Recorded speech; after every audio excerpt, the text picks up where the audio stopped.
사사기를 읽다 보면 어김없이 반복되는 단어가 하나 등장하거든요. 어김없이 사사기를 통해 되풀이되는 단어, 또라는 단어예요. 다시라는 단어, 또 다시. 12절 말씀에 보니까 이스라엘 자손이 또 여호와의 목전에 악을 행했다 그랬죠. 4장 1절 말씀에 보니까 에웃이 죽으니 이스라엘 자손이 또 여호와의 목전에 악을 행했다 그랬죠. 사사기 6장 1절 이스라엘 자손이 또 여호와의 목전에 악을 행하였다 그랬죠. 또 그냥 되풀이되는 거예요. 사사기 10장 6절 이스라엘 자손이 다시 여호와의 목전에 악을 행했다 그랬죠. 사사기 13장 1절 이스라엘 자손이 다시 여호와의 목전에 악을 행했다 그랬죠. 다시 되풀이되는 거예요.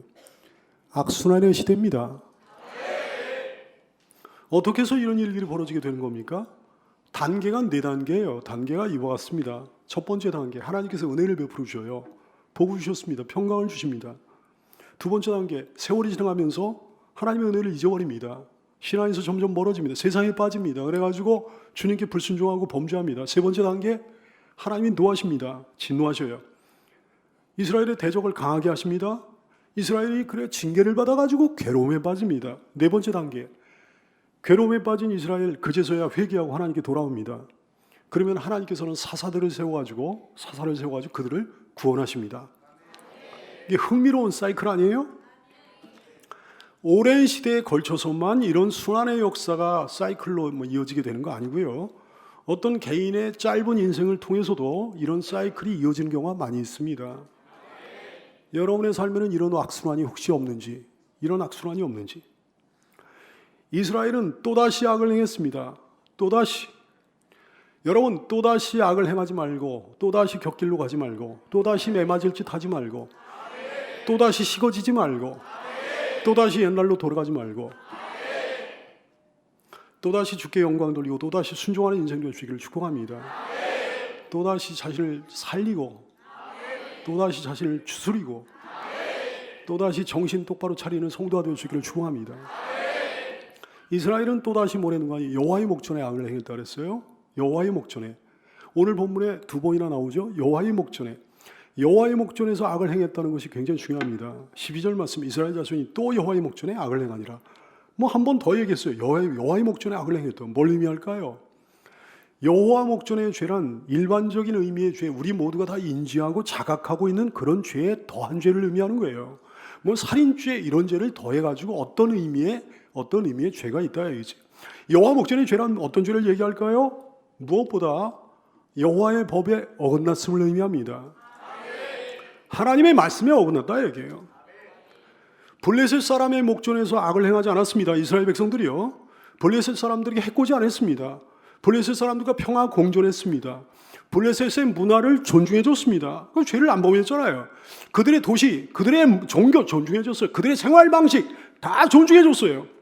친하게 지냈습니다. 어울렸습니다. 죄 범한 거 없잖아요. 근데 그 모든 것이 여호와 목전에서는 악이었다 얘기해요. 언제 그들의 문화를 존중해 두라고 그랬습니까? 언제 그들의 종교를 존중해 두라고 그랬습니까? 언제 그들과 친하게 지내면서 어울리라고 그랬습니까? 하나님께서는 그러지 말라고 그러신 거예요. 그것이 하나님의 말씀, 하나님의 법이었습니다. 오늘날도 마찬가지죠. 세상적으로는 악을 행하지 않았어도 여호와 목전에 악을 행하는 기독교인들이 얼마나 많은지 압니까, 여러분? 동성애, 옹호에 그러면 세상적으로는 죄가 아니죠. 근데 하나님의 말씀이 어긋난 거야. 타 종교와의 화해, 일치, 화합, 타 종교를 끌어안고 포용하고 막 그러는 거예요. 포용하고 그러는 거. 그건 세상적으로는 죄라고 안 하지. 세상 사람들 도리어 칭찬하지. 그러나 여호와 목전에 죄라 얘기, 여호와 목전에 악이라 얘기해요. 근데 그러고도 잘난 척하는 거예요. 그러고도 의로운 척하는 거예요. 비평과 비난과 정죄의 화살을 갖다 여기저기 쏘아대면서 자기는 의로운 척하면서 그러고 자기가 신앙생활 잘하는 줄 아는 거예요. 여러분 세상 법 어기지 않았어도 하나님의 법을 어기면 무조건 하나님의 진노 대상입니다. 게다가 잘난 척하고 의로운 척하기까지 하네. 잘난 척하고 의로운 척하는 것 자체가 하나님의 법을 어기는 줄로 깨닫게 되기를 축복합니다. 잘난 척한다고 세상에서 법을 어겼다고 정죄합니까? 체포합니까? 의로운 척한다고 세상 사람들이 그 사람 정죄하고 그럽니까? 도리어 박수 쳐주죠. 의로운 척하면요. 근데 이거 자체가 하나님의 법을 어기는 거야. 마태복음 7장 1절 이하에서 그러셨습니다. 비판을 받지 아니하거든 비판하지 말라. 너희가 비판하는 그 비판으로 너희가 비판을 받을 것이요 너희가 헤아리는 그 헤아림으로 너희가 헤아림을 받을 것이니라. 이것이 하나님의 법이거든. 누가복음 6장 42절 말씀. 너는 내 눈 속에는 들보를 보지 못하면서 어찌하여 형제에게 말하기를. 하나님이 분노하시는 거예요. 너는 내 눈 속에 내 눈깔 속에는 들보를 보지 못하면서 어찌하여 형제에게 말하기를 형제여 나로 내 눈 속에는 티를 빼게 하라 할 수 있느냐. 외식하는 자여 먼저 내 눈깔 속에서 들보를 빼라. 그 후에야 내가 밝히 보고 형제 눈 속에는 티를 빼리라 말씀하시는 거예요. 이것이 하나님의 법입니다. 이 하나님의 법에 어긋나면 여호와의 목전에서 죄를 범하는 거라 얘기죠. 여호와의 목전에 악을 행하지 말게 되기를 축복합니다. 여호와 목전의 죄란 뭘 얘기하는 걸까요? 둘째로 하나님 앞에 거룩하지 못하는 거, 하나님 앞에 정결하지 못했음을 의미하는 거예요. 세상적인 죄의 개념은 뭡니까? 걸려야 죄인이에요. 걸리지 않는 한 죄인이 아닙니다. 걸리지 않는 한 누구도 그 사람이 죄인이라는 걸 모릅니다. 그래서 별하별 죄를 다 저지르고 걸리지 않아가지고 완전 범죄 저질렀다고 좋아하면서 여기저기 돌아다니는 세상 사람들 지금 많다 얘기지. 걸리지 않는 한 누구도 그 사람 정죄할 수 없는 거예요. 그러니 막 의로운 척도 하고 막 그러는 거지. 그러나 여호와 목전의 죄는 차원이 다릅니다. 세상 법에 걸려도 죄예요. 걸리지 않아도 죄예요. 사람에게 걸리지 않아도 하나님께 다 걸리거든요. 은밀히 자기가 어둠 속에서 혼자 죄를 범했어. 아무한테도 안 들켰어. 그러나 하나님은 훤히 다 보고 계신 걸. 마음속에서 죄를 범했어요. 물론 사람은 아무도 모르지. 사람은 그거 가지고 정죄하지 않지. 마음속으로 뭐 어떤 사람을 죽이고 그래도 뭐 다른 사람은 뭐 아무도 모르는 거죠. 정죄받지 않는 거죠. 그 죄 가지고 마음속으로 범한 죄 가지고 체포당한 사람은 세상에 없는 거지.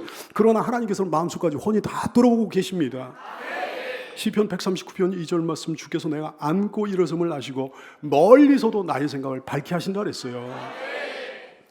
여호와 목전에 악을 행하지 말게 되기를 축복합니다. 여호와 목전의 죄란 예배를 경홀히 하는 죄, 온전한 예배를 드리지 않은 죄예요. 여러분 여기서 온전한 예배를 하나님께 드리지 않는 죄, 그게 뭐 세상 사람들이 죄라고 인정합니까?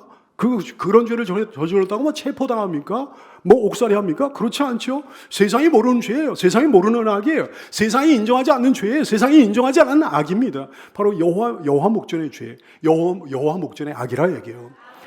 온전한 예배와 온전한 예물은 연결됩니다. 온전한 예배 드리는 사람 반드시 온전한 예물을 드리게 되고 온전한 예물을 드리는 사람 중에 온전한 예배를 드리지 않는 사람 없는 거죠. 이 두 가지가 연결되어 있는 거예요. 여러분 자신이 알아요. 사랑하는 존귀한 주의 백성들이 온전한 예배를 기쁨으로 주 앞에 드리는 사랑 참된 성도가 되시기를 축복합니다. 이스라엘의 죄는 늘 이런 죄였어요. 하나님께 드리는 게 아까운 거예요. 도리어 우상을 섬기고 뭐 이러는 건 괜찮은데 하나님께 드리는 건 아까워지는 거예요. 하나님께 드리는 시간도 아까워, 하나님께 드리는 재능도 아까워, 하나님께 드리는 노력도 아까워, 하나님께 드리는 물질도 아까운 거예요. 말라기 3장 8절 이하에서 주께서 탄식을 하시는 거죠. 사람이 어찌 하나님의 것을 도둑질하겠느냐. 그러나 너희는 나의 것을 도둑질하고도 말하기를 우리가 어떻게 주의 것을 도둑질하였나이까. 우리가 무슨 잘못을 했습니까? 우리가 언제 그랬습니까? 그러는도다. 이는 그 11조와 봉헌물이라. 너희 곧 온 나라가 나의 것을 도둑질하였으므로 너희가 저질받았느니라 그러시는 거예요. 이스라엘은 하나님의 은혜 중에 하나님의 평강 중에 그런 죄를 범했습니다. 그랬더니요 전대 구멍이 뚫려가지고 재물이 엉뚱한 데로 빠져나가게 되는 거예요. 모압 왕한테 공물을 바치게 된 거예요. 사사기 3장 15절 말씀, 이스라엘 자손이 그를 통하여 모압 왕 에글론에게 공물을 바쳤다 그랬어요. 하나님께 바칠 재물이 거기로 나가는 거지. 말라기 3장 10절 이하에서 주께서 그러셨어요. 만군의 여호와가 이르노라 너희의 온전한 11조를 창고에 들여 나의 집에 양식이 있게 하고 그것으로 나를 시험하여 내가 하늘 문을 열고 너에게 복을 쌓을 것이 없도록 굳이 아니하나 보라. 만군의 여호와가 이르노라 내가 너희를 위하여 메뚜기를 금하여 너희 토지 소산을 먹어 없애지 못하게 하며 너희 밭에 포도나무 열매가 기한 전에 떨어지지 않게 하리니 너희 땅이 아름다워짐으로 모든 이방인들이 너희를 복되다 하리라. 만군의 여호와의 말이니라. 소망과 기쁨으로 믿음으로 온전한 예물을 드리시기 바라고 그것이 제발 살아있는 온전한 예배로 이어지는 복된 성도가 되시기를 축복합니다. 예배에 왔다가 그냥 가지 말고요. 딴 생각하다가 하지 말고요. 그것이 하나님 앞에 여호와 목전에 죄가 된다고요. 온전한 예배 드리는 성도가 되시기를 축복합니다. 여호와 목전의 죄란 뭘 얘기하는 건가? 언어의 죄, 거짓된 언어의 죄를 범했다는 거예요. 성경에 보면 선지서에 보면 이스라엘 사람들에게 하나님께서 이런 경고 많이 하십니다. 언어의 죄, 하나님 앞에 원초적인 죄예요. 태초에 마귀는 뱀의 모양으로 사람한테 찾아와가지고 거짓된 언어로 사람들을 꼬드겼어요. 하와는 거짓된 언어로 거기에 반응했습니다. 마귀에게 동조했습니다. 그것이 하나님 목전의 죄요, 하나님 목전의 악이었어요. 뱀이 하와를 꼬드긴 언어를 한번 살펴보시라고요. 거기에 대답하는 하와의 말을 한번 가만히 보시라고요. 악 중의 악이에요. 죄 중의 죄예요. 얼마나 사악하고 사특한 말들이 오고하는지 말이죠. 그 말들은 결국 온 인류를 파멸로 몰아넣고 말았습니다. 불건전한 기도원 같은 데 가면요, 가끔 그런 사람들이 있잖아요. 하나님이 환상 중에 자기한테 말씀하셨다고 그러면서 자기 얘기하고 자기 생각하고 자기 주장 꺼내고 막 그래요. 아니면 사탄의 얘기, 사탄의 생각, 사탄의 주장 꺼내놓고 막 그럽니다.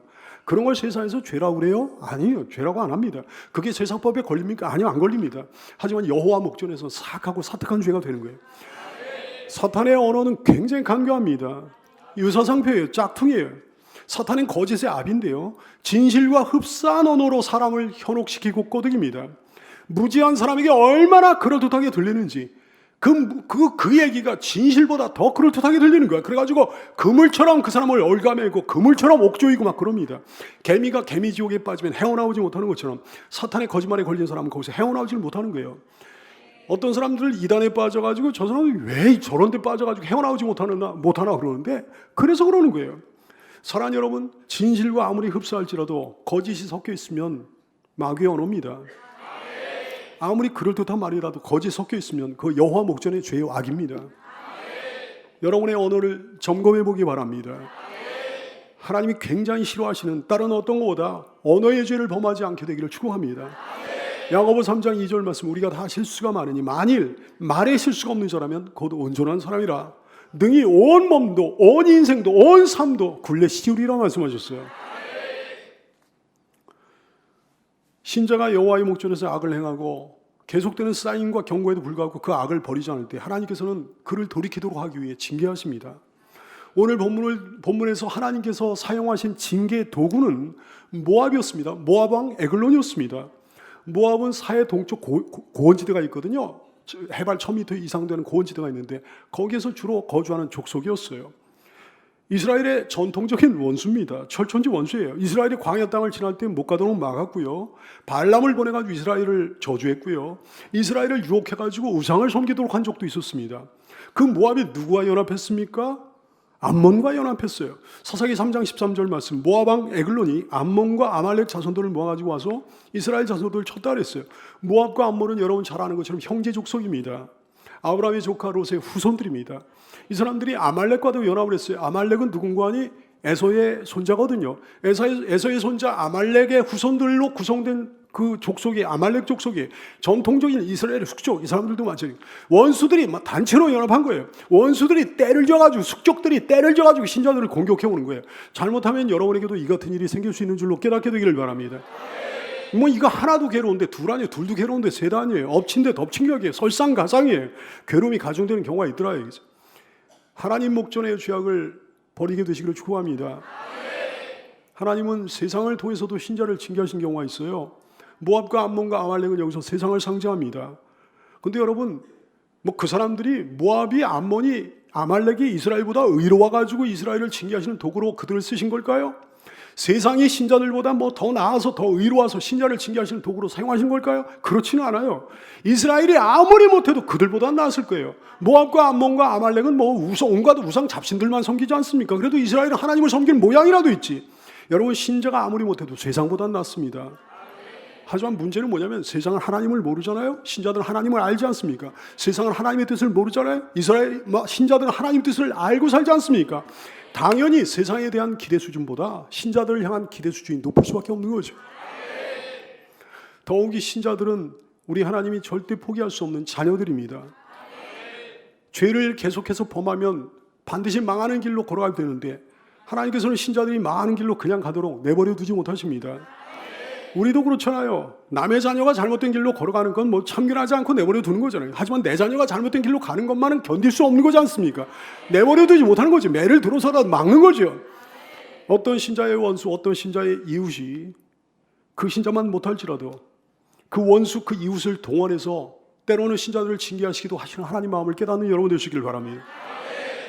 이 세상이 그 신자만 못할지라도 때로는 그들을 동원해가지고 그 신자를 징계하시기도 하는 하나님 마음을 깨닫게 되기를 축원합니다. 모압 왕 에글론의 지하에서 고통을 겪기 시작한 이스라엘은 무려 18년 만에 정신을 차리게 됩니다. 14절 말씀, 이에 이스라엘 자손이 모압 왕 에글론을 18해 동안 섬겼다 그랬어요. 무려 18년 만에 정신을 차린 거예요.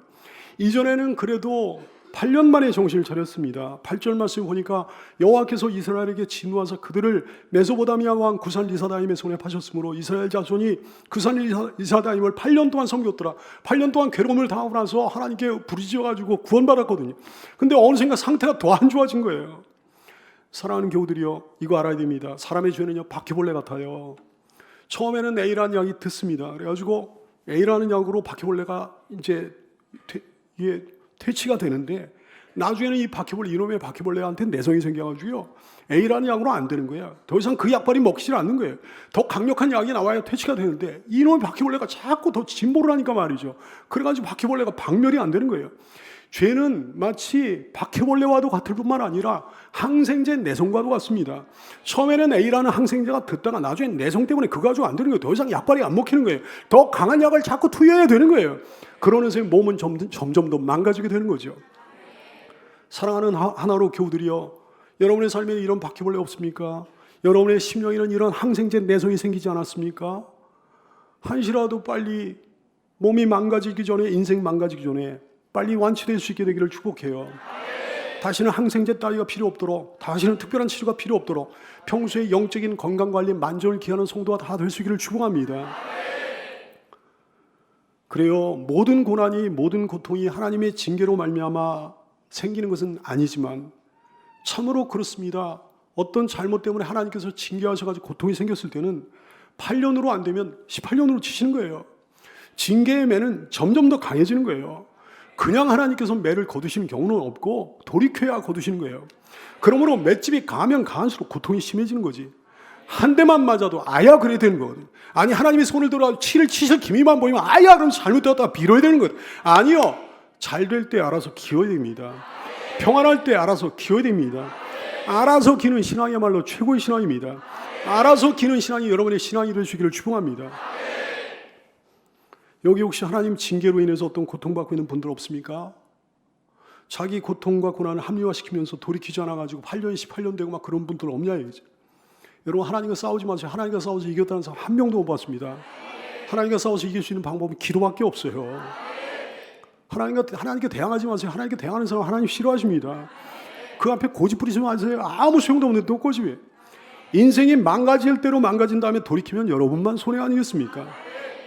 알아서 기는 신앙이 최고 신앙이죠.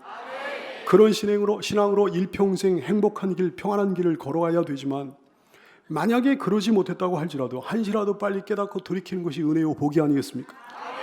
한시라도 빨리 깨닫고 돌이키는 은혜가 우리 모두에게 넘치게 되기를 소원합니다. 근데 인간이 얼마나 악한지요, 얼마나 고집스럽고 얼마나 징그러운지 압니까 여러분? 그 당시에 이스라엘 사람들보다 더한 사람들을 종종 보게 됩니다. 교회 바깥에도 그런 사람들이 많아요. 주께로 손 들고 돌아와야 되는데 항복을 안 하는 거예요. 18년 아니라 그보다 훨씬 더 오랜 기간 동안 고통을 받으면서도 주께 항복을 안 하는 거예요. 교회 안에도 그런 사람도 있습니다. 아니, 하다못해 18년 만에라도 깨달아야 되는 거 아니겠습니까? 그보다 오랜 기간 고통을 당하면서도 깨닫지를 못하다니 웬 놈의 맷집이 그렇게 세냐 이게, 웬 놈의 망할 고집이 그렇게 세냐 이게. 그것도 영적인 팔자라고 그래야 되겠습니까? 아니, 죽을 때나 돼가지고 깨닫겠습니까? 죽을 때가 돼가지고 깨닫는 분들도 있습니다만은 그런 분들은 또 그것도 은혜예요. 지옥에 가서 깨닫게 되면 그거 골치 아프잖아요. 한시라도 빨리 깨닫고 주님 앞에 돌아올 수 있게 되기를 축원합니다. 주님 앞에 두 손 들고 항복할 수 있게 되기를 축원합니다. 이스라엘 사람들은 드디어 자기들의 잘못을 깨닫고 돌이켜 하나님께 부르짖어 기도하기 시작했어요. 오늘 15절 말씀 보니까 이스라엘 자손이 여호와께 부르짖으며 그랬어요. 드디어 해답을 찾은 거예요. 18년이든지 180년이든지 여기서부터 회복이 시작되는 거죠. 우리 하나님은 인자와 자비와 긍휼이 풍성하신 분이시기 때문입니다. 돌이켜 잘못을 비는 자녀를 모른 척하지 않으시는 우리 하나님. 출애굽기 34장 6절, 여호와께서 그의 앞으로 지나시며 선포하시되 여호와라 여호와라 자비롭고 은혜롭고 노하기를 더디하고 인자와 진실이 많은 하나님이라 그러셨어요. 인자와 자비와 긍휼이 풍성하신 하나님 앞에 회개하십시오. 반드시 기회를 주십니다. 반드시 회복됩니다. 하나님 앞에서 여호와 목전에서의 죄를 청산하시고 예배와 헌신 회복하시고 입술 바로 쓰시고 거짓을 버리고 정직한 영으로 새롭게 되십시오. 놀라운 복이 여러분의 것이 될 줄로 믿습니다. 하나님은 또다시 한 사람을 세우셨어요. 또다시.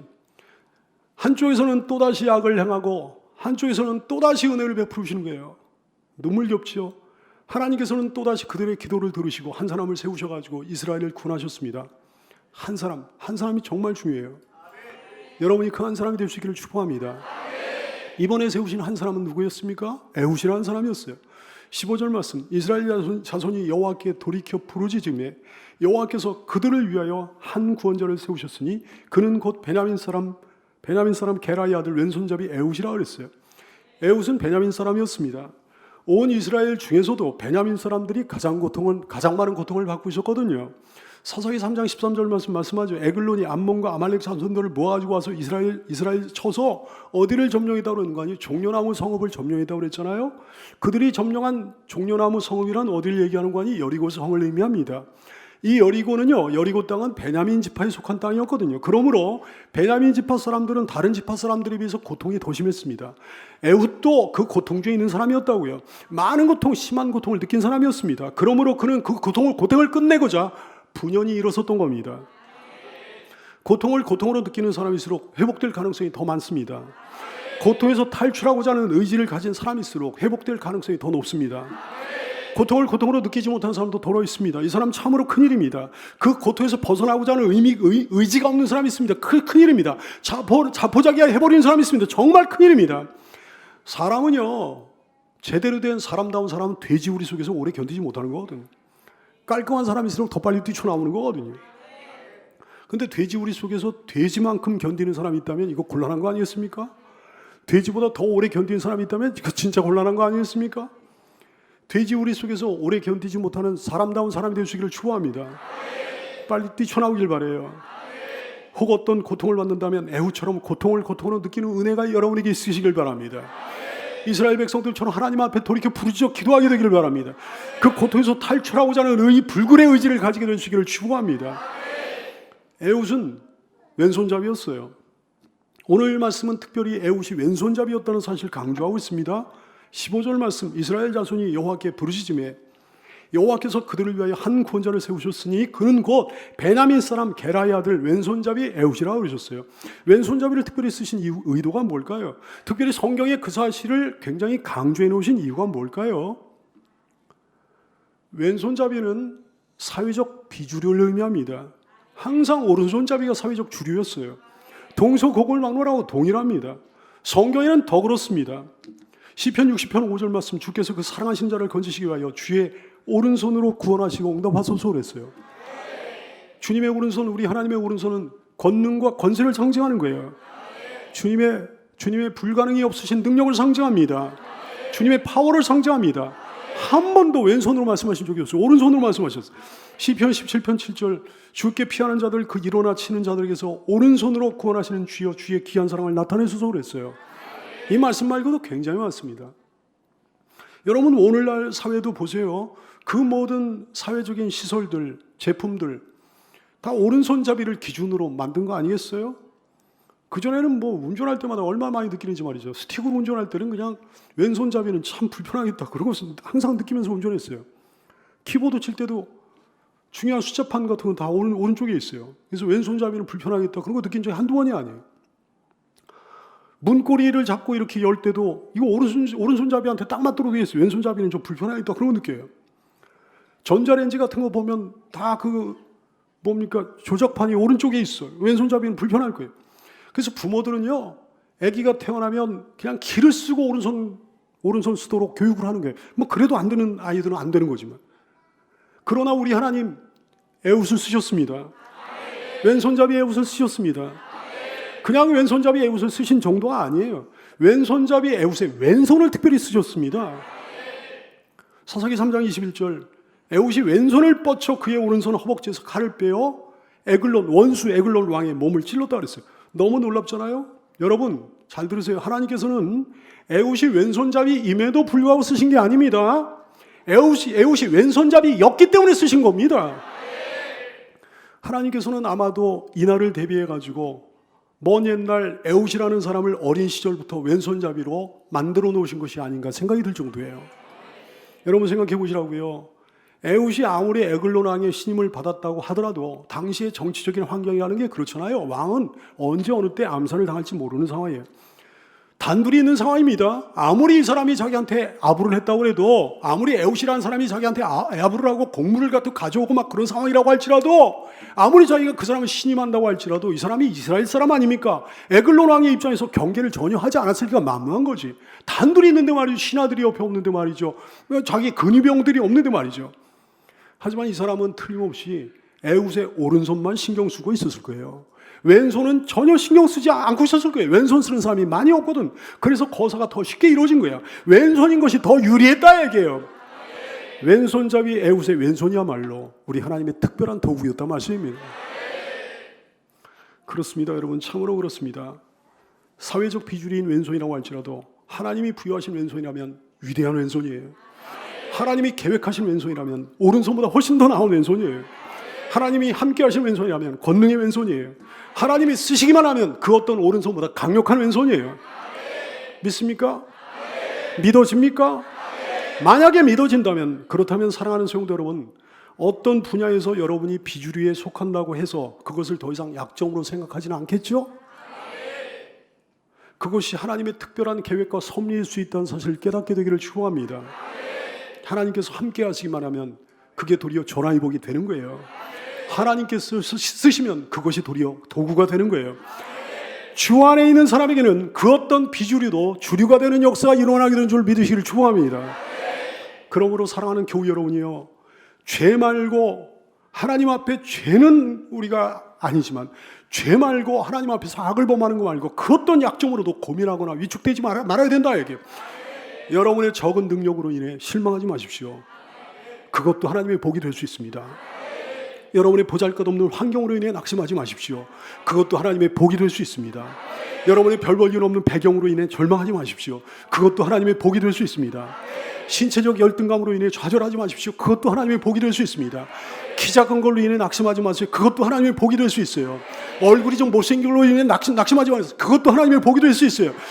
그걸로 인해 가지고 사람들이 여러분 앞에 마음을 열게 될 수 있는 거거든. 낮은 학력으로 인해 주저앉지 마십시오. 그것도 하나님의 복이 될 수 있습니다. 어눌한 언변으로 인해 주저앉지 마십시오. 고민하지 마십시오. 그것도 하나님의 복이 될 수 있습니다. 말만 번들으라고 그런 사람에게 사기를 당했던 사람은 여러분의 어눌한 언변 때문에 여러분을 도리어 신뢰하게 될 것입니다. 낮은 IQ로도 위축될 거 없다. 그것도 하나님의 복이 될 수 있다. 이게 그 모든 열등감은 불신앙입니다. 왼손을 들어 크게 쓰실 수 있는 주님을 바라보지 못하고 신뢰하지 못하는 불신앙이에요. 여러분에게 있어서 왼손은 어떤 겁니까? 여러분에게 있어서 나의 이것은 비주류에 속했다 여겨지는 어떤 것은 무엇입니까? 사랑하는 여러분, 에웃의 왼손을 크게 들어 쓰신 하나님 바라보고 의뢰하기 바랍니다. 주 앞에서 여러분의 모든 것에 대해, 죄 말고 여러분의 모든 것에 대해 자존감 갖게 되기 바랍니다. 그리고 일어나기 바랍니다. 무언가 시도하기 바랍니다. 바로 여러분이 에웃이 되는 역사가 일어나게 될 줄 믿습니다. 여러분의 약점이 하나님의 손에 사로잡히면 위대한 그분의 도구로 쓰임받게 될 줄 믿습니다. 어떤 목사님이 절벽 가까이로 부르셔서라는 짧은 글을 썼는데요, 이 글을 마치고 이 글을 읽고 마칠 거예요. 절벽 가까이로 나를 부르셔서 다가왔습니다. 절벽 끝에 더 가까이 오라고 하셔서 더 다가왔습니다. 그랬더니 절벽에 겨우 발을 붙이고 서 있는 나를 절벽 아래로 밀어버리는 것이었습니다. 물론 나는 그 절벽 아래로 떨어졌습니다. 그런데 나는 그때까지 내가 날 수 있다는 것을 몰랐습니다. 이것이 하나님 은혜입니다.